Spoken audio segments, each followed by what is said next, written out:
Wabarakatuh. Jadi cerita cekingan tho je orangnya.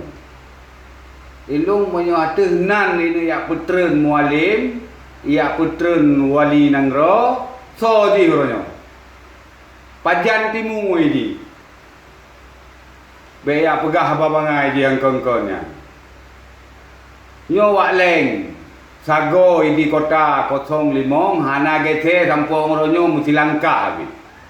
Gam pura-pura, gam bayangan, be gam roy na. Itun jin tu.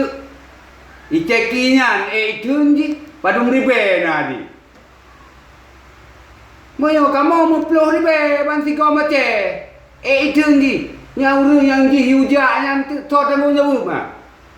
Yang kejadian lagi menan temu nyawu ma. Putar orang yang cekian di.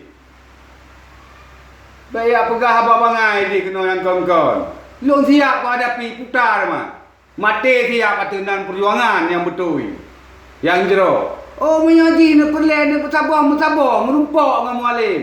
Merumpak dengan wali. Nyo lagi nyo dah pelaku, nyo meno dah pelaku. Yang hana betul dah betul.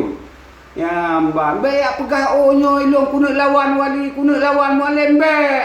Kamu ini lawan. Baik ada orang rinci kamu oleh lawan. Nak siap kah? Siap lawan kamu kah?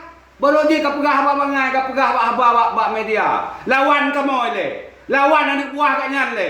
Lawan tentera kat nyalle. Tentera wali, tentera mualim le lawan. Baik pegah apa bangai nampak media ni. Baik urang kena tanggal 26 puta. Ya cok gam yang hana mupung tapu ya wan ke. So nak tanggung jawab man. Jadi pupoh bangsa Aceh rojehnya kan tamu sabar bujroh-jroh tamu ke yang hana god tak pegot yang god lebih god lom dak pegot menan ni ber ya pegah apa bangai apa urang meno medeh na mitinyo miti je uta miti ronyo pegot kan miti perlu lagi nyan dari Wak Leng. Assalamualaikum warahmatullahi wabarakatuh.